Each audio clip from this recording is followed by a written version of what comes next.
Okay, round two. Name something that's not boring. A laundry? Ooh, a book club. Computer solitaire, huh?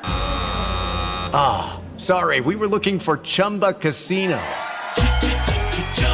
That's right, ChumbaCasino.com has over 100 casino-style games. Join today and play for free for your chance to redeem some serious prizes. ChumbaCasino.com. No purchase necessary. Void where prohibited by law. 18 plus. Terms and conditions apply. See website for details.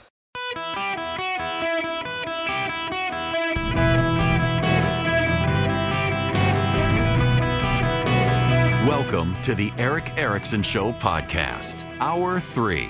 Welcome. It is Eric Erickson here. The phone number is 877-973-7425 if you want to be on the program anywhere nationwide. Now, Jim called into the last segment and had some phone issues, and he is back. I want to start with this call. Jim, welcome. Sorry about that. Well, not a problem. Perfect call now. Phone quality sounds good.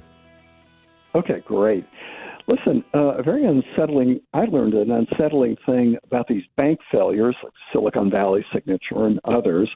Medium-sized companies are very vulnerable because they're not big enough to spread their money around, so they have to concentrate it in one or a few banks, and they're in trouble if the bank goes under. My question is there any way to set up either private insurance or government insurance to where they're protected the way individuals are protected through the FDIC?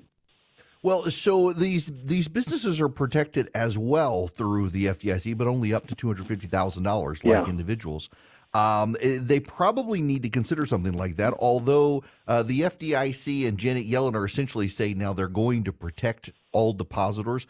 Ireland has done this, by the way. Yeah, I know. Ireland, several years in 2009, because of the financial crisis then, decided to go to total protection, and it requires fees and payments. And the result is that banking in Ireland has gotten more expensive because it's not actually a taxpayer subsidy, which I honestly didn't know that until a couple of weeks ago with the Silicon Valley Bank thing. The taxpayers per se do not cover this. The FDIC charges banks fees like insurance and uses that money. It's based on the values of accounts and the like, up to $250,000. Well, there is spillover effect to the taxpayers if too many banks fail now because the fees have been set for $250,000. It's going to make banking more expensive if we want to do complete protection. I understand. So here's the problem. I don't think we should bail out depositors above the $250,000 rate. And I say this with some friends listening who have had money in Silicon Valley Bank. And I say this as someone who knows people whose companies had lots of money in Silicon Valley Bank and First Republic. The reason I don't think we should is because we set the parameters of the rule. And the rule was up to $250,000. And if you're going to change the rule after the fact, the rule is meaningless and it creates moral hazard. And what we saw with Silicon Valley Bank is a lot of really smart people who want you to know they're smarter than you and me, and their businesses put 100% of their money in that bank, and that bank ignored all the risks. In fact, we now know in hindsight, based on reporting from the Wall Street Journal, that the red flags and red alarms and red alerts started going off at Silicon Valley Bank, that their risk assessments were failing, and so they changed the model on which they based their risk assessments so that they didn't have to change how they were handling and managing risk. There will be regulations that come out of this, and I suspect one of those regulations will be notice to depositors about risk modeling if they change their risk model. Now, here's an argument in favor of insuring all the depositors, and it's this. Citibank, JP Morgan Chase, Bank of America, Wells Fargo, they're going to become too big to fail, and too many companies are going to put their money there, and it will reduce the small banks in this country and mid-sized and regional banks in this country, and will create an oligopoly financially in this country that will work against the average American. Bank rates and charges and fees have already gone up too much for the average person. You ensure that only 5 banks can survive. That becomes a problem unless we try to do something to continue to encourage and incentivize mid-sized and small banks. I do kind of think we got to consider to encourage mid-sized and small banks, but mid-sized and small banks as well need to manage their risk better. Silicon Valley Bank screwed that up completely. And it shouldn't be on the taxpayers to deal with their screw up, because if the taxpayers deal with it, other banks have the incentive to do what Silicon Valley Bank did, on the argument that, well, the government bailed them out, they're going to have to bail me out too. Such a bad thing to get into. Moral hazard begets moral hazard. Now, let's see. Pierce, welcome to the Eric Erickson Show. Pierce, how are you? I'm good. Thanks for taking my call, Eric. Sure. Yesterday afternoon, I got a phone call from the Republican National Committee. You're going to get a kick out of this. So they call me. They say, well, Mr., mispronounced my last name. I give them grace. And they go, we're so thankful for all you've done for the Republican Party, blah, blah, blah. I go through this. And they said, then, they go through that spiel, that introductory spiel. And then she says, and we were just wondering, who are you supporting in the 2024 presidential campaign? And I went, Ron DeSantis. Dead silence for about 15 seconds. Well, that's really good. I think, Ron DeSantis would do well as the president. I'm like, really? I'm like, are you just so all in for Trump that you can't accept people don't want him anymore? And you were wondering about candidates. How do they take some of the air out of the Trump balloon? And when Ron DeSantis does declare, one of the first things he should do in an advertisement is say, hi, I'm Ron DeSantis. I'm the governor of Florida. Give a little bit about what he's done. And he says, and as your president, I want to be your president. And as your president, I won't be, when I get in the White House, there won't be indictments and court dates waiting on me. So I will be able to focus totally on what America needs. Mm-hmm. And, I just feel like they're not going to get any money out of me until I know who the Republican candidate is. Well, so Pierce, I'm wondering who it actually was that was calling you, in large part because that's actually not something the RNC generally does, but I wouldn't put it past an outside campaign entity to say it's the RNC making the phone call or some Republican entity. The RNC doesn't do that sort of polling. Now, it could be the first time, but you are literally the first person I've ever heard from who said it was the RNC doing the call. My guess is there are a couple of super PACs out there that are named something like the RNC. Like one of them, I think, was National Republican Committee or something, as opposed to Republican National Committee. And it probably is one of those groups that's doing it. And yes, probably a super PAC that is designed to support Donald Trump and to sound very official, like it's the official Republican Party doing it. So I'm not doubting you that it happened. I am doubting, though, that it actually was the RNC doing it. Okay. I got one thing. But I love, by the way, that the guy was flummoxed when you said DeSantis. Yes. I got one thing I want to make you smile with today. All right.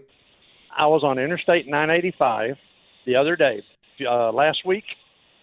Car going 62 miles an hour in the left lane and a 70-mile-an-hour speed limit. Oh, you want to smile? State trooper got behind them, and they didn't move over. Guess what? Pulled them over. And That people blew their horns when he stepped out of his car. People blew their horns and were giving him thumbs up, and he's nodding his head and smiling. Good. That man is a hero. That man is a hero. It is happening. Okay. Now that you bring it up here, so I'm headed to my office today, and I get on the interstate behind somebody who literally stops at the end of the entrance ramp to look to see if traffic is coming. God. Wasn't an old person. I know it was not an old person. I tend to show more grace when it's a senior citizen. Was not. Literally, stops. So we got to wait. We got to accelerate. And my gosh, they got into the left lane and did not do more than 60 miles an hour. I drive a big truck, and my principal rule is on the interstate, if I'm in the right lane and I see a car coming down the ramp, I slow down to give them the gap ahead of me. Mm-hmm. You will not believe how many people see that big truck and start hitting their brakes. Uh-huh. And the minute I hit my accelerator, because they're already even with me, to accelerate, they do the same thing and wind up on the shoulder of the road, and then they flip me off when they come around me. Yep. It's people do not know how to, and it's look, I mean, driving was bad before COVID, but during lockdown, it's like people totally forgot how to manage the road. I see so many bad drivers, and I will. So let me confess, and Pierce, I'll let you go there, but I want to confess something. I got in a bad habit of just as notifications would come on my phone looking, and I finally like, this is stupid. You're going to get in a wreck. It's against the law. You shouldn't be looking at your phone at all. And I lock up my phone, and I am way more mindful of how awful people drive. My wife has a Harley. I think a lot of you know my wife has a Harley, and she tells me that I may notice bad driving, but her on a motorcycle really notices bad driving, because if I get sideswiped by someone, I'm probably not going to die, and she would, so she's got to be extra careful. And she says the amount of people you see who are doing stupid things when they drive, like, for example, she saw someone the other day literally reading a book on the interstate, had the book between their hands at 2 and 10 on the steering wheel, holding the book in place while they read while they're driving last night. So I'm filling in for Ben Shapiro too, and his show requires guest host pre-record. So I was at my office last night till about 10 o'clock and was headed home. Was in the left lane. In Georgia, you can go up to 10 miles over the speed limit. I wasn't, but I was going probably 8 miles over the speed limit. Had my cruise control on. And all of a sudden, it just slows down and slows down and slows down and slows down. Guy in front of me exactly dialed in 70 miles an hour. And you could see the bright light of his cell phone on his steering wheel, like this guy is text messaging. So I move over into the right lane to try to go around him, and the dude accelerates to, it had to have been 90 miles an hour. And I start to come up on an 18-wheeler, and I move back into the left lane. And my car has got that stupid adaptive cruise control in it, and it just slows. Guess who? It's that guy again, texting on his phone again. And I try to move over, and I get almost around him. Like I am just on the verge of getting back into the left lane, and the guy floors it and shoots past me. I'm like, this is stupid. This is insane. Can I tell you my budgetary revelations about the United States of America from my driving? I had this like epiphany the other day as I was driving, because I was coming around a curve on the interstate, and I normally set my cruise control 78, 79 in a 70. If I'm doing 65, I'll set my cruise control 72, 73. Within 10 miles of the speed limit in Georgia, local police can't use their radar detector to pull you over. They give you some measure of good grace. And every state trooper I've ever talked to in Georgia says the fact of the matter is there's a natural flow of speed on an interstate. And if you're speeding, as long as you're not doing excessively, they're not going to pull you over. They're going to pull the guy over who's speeding past you when you're speeding, because that guy's causing the wreck, or the person who's going extraordinarily slow that everybody's having to weave around. That guy's going to get pulled over, because traffic on every road ever built has a natural flow. That makes a lot of sense. But so there's a super speeder law where I live in Georgia. If you go over 85 miles an hour, in addition to your speeding ticket, it's a $2,000 fine. Now, I don't ever drive that fast. But the other day I was driving, and there was a guy in front of me, and he was going like 65 in the left lane. And I come up on him, and my adaptive cruise control starts to slow down. And so I get over, and the guy starts to speed up. But he's not speeding up significantly. He's just speeding up a little bit, like getting up to the legal speed limit.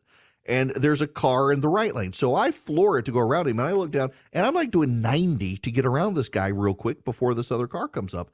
I thought, you know what, if there was a state trooper there, a local police right there, I'd get a super speeder ticket, because I didn't have a margin, a cushion of flexibility in the speed limit that I was driving, because I was right on the nose to begin with. So I didn't have any flexibility really and could have gotten nailed by police. And for some reason, I was listening to something on the radio or a podcast, which I rarely do, and they were talking about the budget stuff. And I thought, you know what? This is exactly like our debt for the nation. We have so much debt.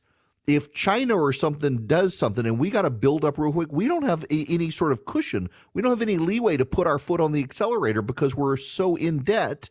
We've indebted ourselves so much. We just don't have the resources and ability to swing around. It's just absolutely insane. I really genuinely had that epiphany while I was going blazing faster than ever on the interstate to get around a slowpoke. Please, for the love of God, if you're listening to me in a car right now and you are in the left lane, the far left lane, the fast lane, and people are swerving to get around you, get out of that lane. You're not supposed to be there. And God bless that state trooper who enforced the law. Hi there. I hope you're doing well. It is Eric Erickson here across the nation. The phone number is 877-973-7425. I do want to talk a little raw politics when we get back. But before I do that, I've got two things I just want to share with you, one of which, and I'll probably play it again tomorrow, but I just every year on Holy Thursday like to play this from the theologian, from the preacher, Alistair Begg. If you were to die tonight and you were getting entry into heaven, what would you say? If you answer that, and if I answer it in the first person, we've immediately gone wrong. Because I believed, because I have faith, because I am this, because I am continuing. Loved ones, the only proper answer is in the third person, because he. Think about the thief on the cross. And what an immense, I can't wait to find that fellow one day to ask him, how did that shake out for you? Because you were cussing the guy out with your friend. You'd never been in a Bible study. You never got baptized. You didn't know a thing about church membership. And yet you made it. You made it. How did you make it? That's what the angel must have said, like, what are you doing here? Well, I don't know. What do you mean you don't know? Well, because I don't know. Well,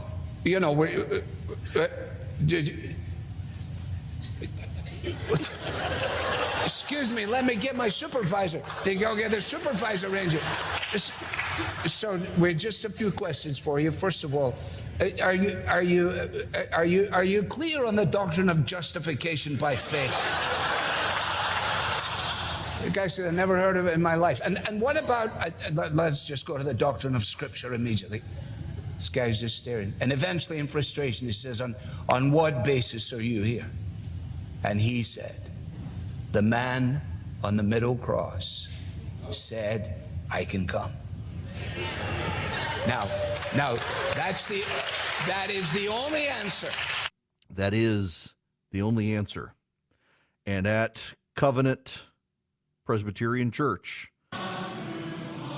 they're singing the doxology after the tragedy there. Christian hope. Greetings, conversationalists around the country. It is Eric Erickson here with your dose of insider knowledge about 2024 or thereabouts. Michael Crichton, Michael Crichton, the famous author, he had something he called the Gell-Mann amnesia effect. This is what Michael Crichton himself described it as. Briefly stated, the Gell-Mann amnesia effect is as follows. He's talking about his friend, Murray Gell-Mann, a famous particle physicist. Says you open the newspaper to an article on some subject you know well, in Murray's case, physics, in mine, show business. You read the article and see the journalist has absolutely no understanding of either the facts or the issues. Often the article is so wrong it actually presents the story backwards, reversing cause and effect. I call these the wet streets cause rain stories. The paper's full of them. In any case, you read with exasperation or amusement the multiple errors in a story and then turn the page to national or international affairs and read as if the rest of the newspaper was somehow more accurate about Palestine than the baloney you just read. You turn the page and forget what you know. the Gelman amnesia effect.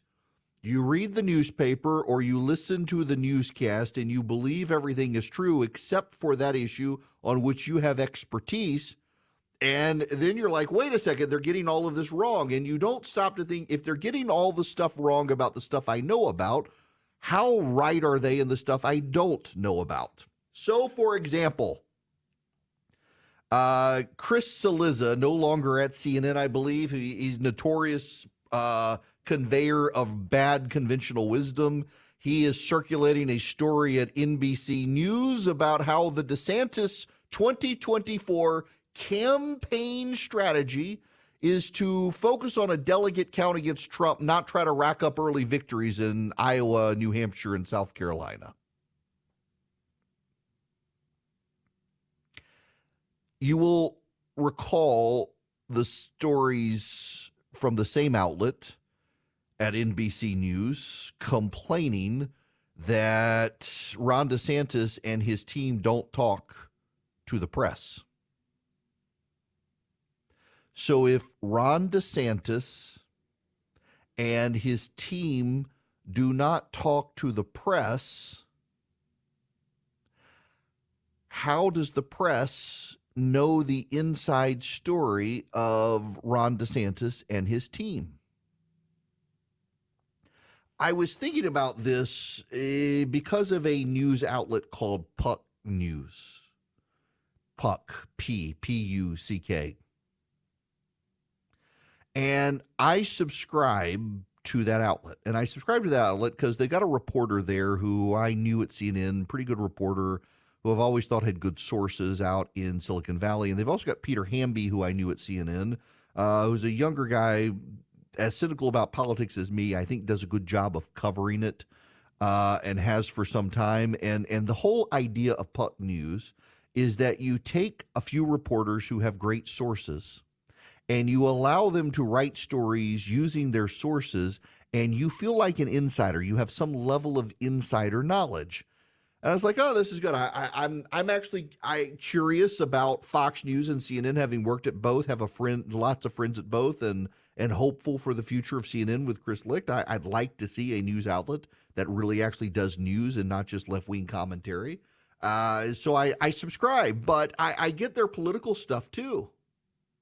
And I'm reading stuff like the other day, there was a reporter there who was openly speculating on perhaps DeSantis has chosen not to run in 2024. Maybe DeSantis is going to put it off until 2028.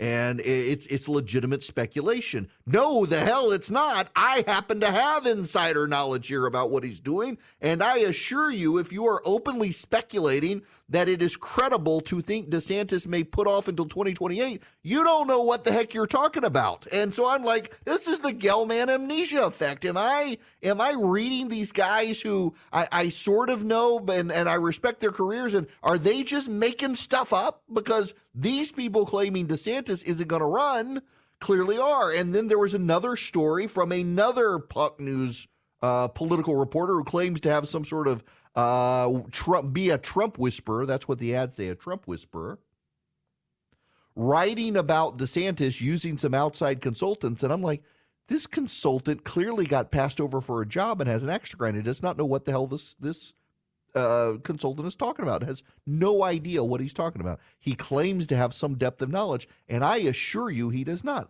Like, for example, this NBC News story circulating that, well, actually, the DeSantis campaign internal strategy for 2024 is to really not even make a huge play for the early states. They don't think they can outdo Trump's ground game effort, so they're going to just try for a delegate count with the RNC and rack up delegates against Trump and maybe take it to the convention. That's not true. I assure you that's not true. And this gets to the larger issue here.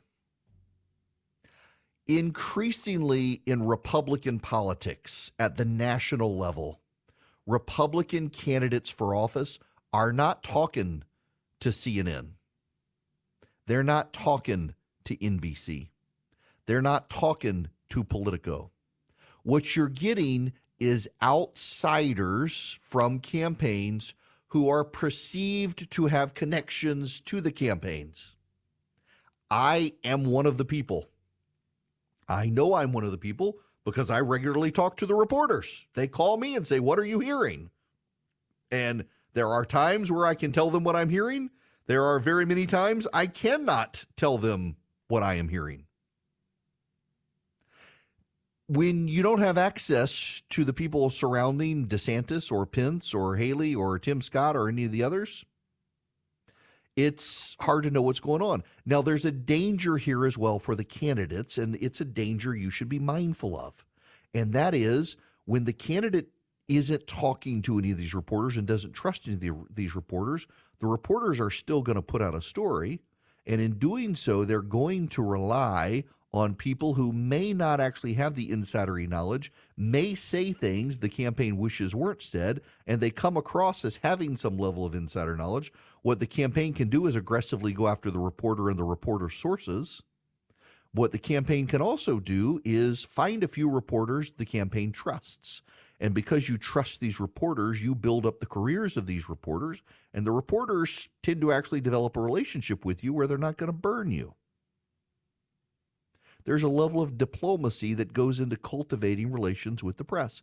There are, by the way, some great reporters on the campaign trail out there that you should talk to as a candidate. Josh Dawsey at the Washington Post, Meredith McGraw at Politico, and others out there, Elena Treen at CNN and others. They're good reporters worth talking to on background who can be trusted and are not going to burn you and actually are interested in what's going on. But an overwhelming majority of the reporters covering the political process are not your friends.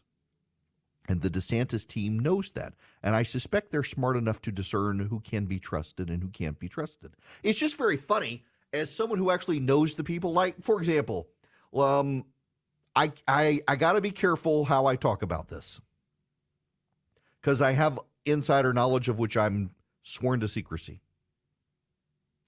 The story about DeSantis, maybe from Puck News reporters speculating that, you know, there is this rumor he may not run and this is why it could be credible and blah, blah, blah, blah, blah, blah, blah. Like, I know that's not true. It's not that not that anyone from the DeSantis team has told me he's absolutely running. But I am aware of meetings that have taken place that have not been reported that I can assure you mean he's running. And so for reporters to start speculating about these things when those meetings are happening, they clearly don't know about these meetings. If they knew about these meetings, they wouldn't risk their credibility. Or talking to the sources in Florida about how DeSantis is going to build his campaign. And the sources telling stuff that it reads to anyone who knows how to thread the needle on this stuff like, oh, here's a Republican political operative in Florida who didn't get a job with DeSantis and is furious and is now undermining DeSantis's credibility as a you should have hired me sort of puffery.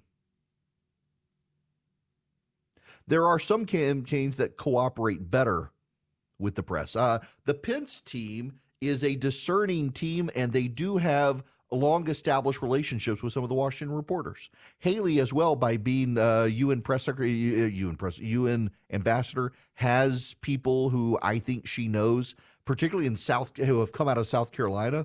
Tim Scott, of course, is a very nice guy. He's been very nice to the press. It's very notable, however, that Tim Scott no longer does off the top of his head extemporaneous, spontaneous interviews outside the Senate. Usually what Tim Scott has been known for is he'll walk out the door of the Senate. There will be reporters waiting there. They'll ask him questions, and he just answers their questions and has a conversation with them. He's that sort of guy. He's not doing that anymore. That's kind of a flag that DeSantis Scott is going to run for president when he stopped doing that. But with DeSantis in particular, and let's just be real here, DeSantis is viewed as the big alternative to Trump. It may not pan out that way over time. He may make strategic mistakes. There are lots of other contenders, some of whom hope that DeSantis and Trump beat the snot out of each other, and so they get a moment to shine, which is a fair strategy. That happens. DeSantis, however, is the guy that so many of them are watching. DeSantis is the guy so many of them are paying attention to. And DeSantis is the guy whose team does not talk to the National Press Corps.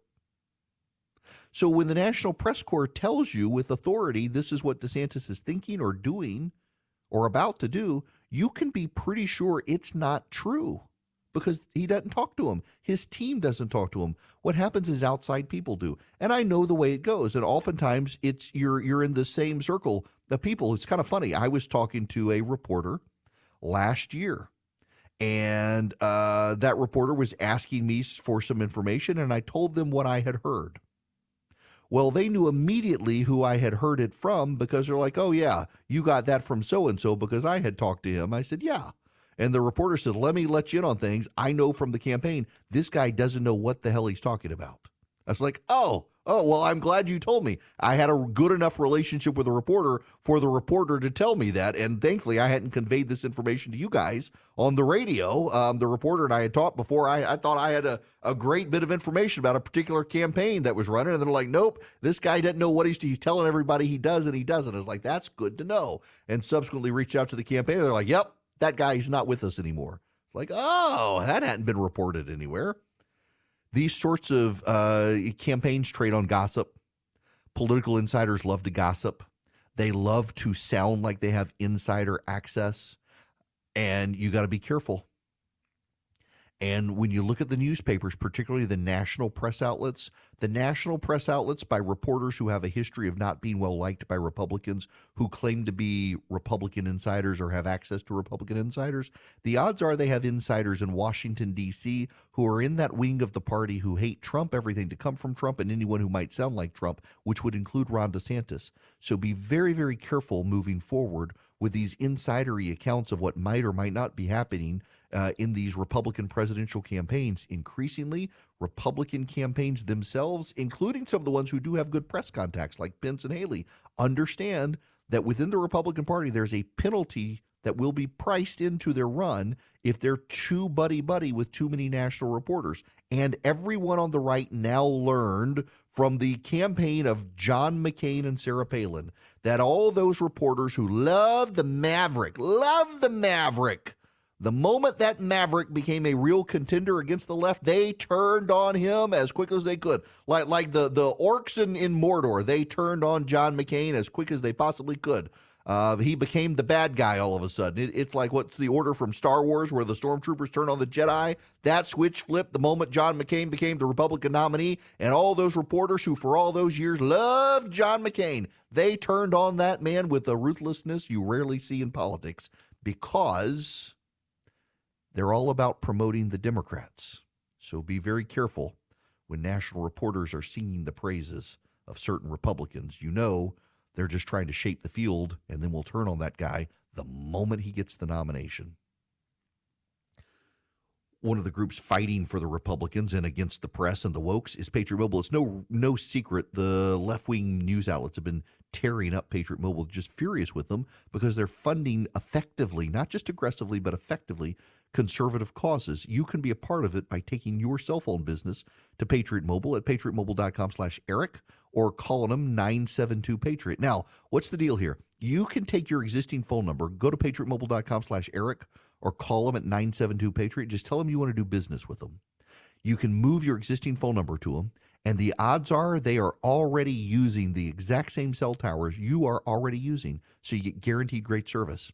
If you're a veteran, a first responder, an NRA member, a teacher, you got a lot of lines for a lot of kids, you can save money with Patriot Mobile, patriotmobile.com/ERICK. 972-PATRIOT, 100% U.S.-based customer service. They are Christian conservatives. Explicitly, they are Christian conservatives, and they want to do business with you, and then they want to take the profits you help them grow and fund the causes you care about. It's a fantastic concept with fantastic people and a great company with guaranteed great service. patriotmobile.com/ERICK or 972-PATRIOT. Some dude at the Masters shot 40 and packed up and went home. I'm like, oh my God. They're like on the par 3 or something. If I did 40, I would be out there stripping and streaking across the course in celebration and grabbing pimento cheese sandwiches. Goodness gracious. Wow. I will never be that guy. I enjoy to play. I want to go play this afternoon. It's gorgeous outside, but nonetheless, okay, on the Alistair Begg story, if you follow me on Twitter at EW Erickson, I linked to the short video that I played of Alistair Begg and the Thief on the Cross. but there's a couple minutes more there. I didn't have time in that segment to play. I have embedded it, though, in my morning email for tomorrow for Good Friday. So if you text data to 33777, just click that very first link and you will you can sign up, paid or free, to get the Alistair Begg clip tomorrow. It's worth hearing those 3+ minutes. So it's it's one of those things where I know and there are plenty of other preachers out there like, I can't believe I didn't come up with that. It's such a good one. It's just he said I could come. What's your doctrine of justification? He's like, just a what? It's so good. It's so good. Speaking of tomorrow, Tim Keller. I interviewed him last year. I'm going to replay that. But my friend Jason Dees at Christ Covenant in Atlanta, Georgia, is going to join me. Stephen Gadbury, Father Stephen Gadbury, Word on Fire Catholic Ministries, is going to join me, and we're going to talk about Good Friday. It's going to be a pause from the hard-hitting politics of the day. I do this every year, much to the chagrin of some, because I think it's really important that on the day that is almost universally acknowledged, even by a lot of atheist historians, to be the most important event in human history. I mean, it's always in the top 5. There's Alexander conquering, there's Caesar crossing the Rubicon, there's the rise of the shoguns in Japan, the building of the Great Wall of China, and the execution of random poor dude in Jerusalem in AD 33. That the execution of a guy, it makes it into the top 5, usually is number 1 in the list, with Alexander conquering the known world and Caesar crossing the Rubicon and the Chinese emperors building the Great Wall of China and random poor dude in Jerusalem getting killed. That's a heck of a thing. But that event has profoundly changed the entire world for 2,000 years. And there's just no denying it. And so tomorrow, as tradition for 12 years now, that's what we got to focus on. It is the biggest story of all time, and it trumps the news and Donald Trump himself. We'll do that tomorrow. The Good Friday Show. Be with you then. Have a great day. With Lucky Land Slots, you can get lucky just about anywhere. Dearly beloved, we are gathered here today to... Has anyone seen the bride and groom? Sorry, we're here. We were getting lucky in the limo and we lost track of time. No, Lucky Land Casino, with cash prizes that add up quicker than a guest registry. In that case, I pronounce you lucky. Play for free at LuckyLandSlots.com. Daily bonuses are waiting. No purchase necessary. Void where prohibited by law. 18+. Terms and conditions apply. See website for details.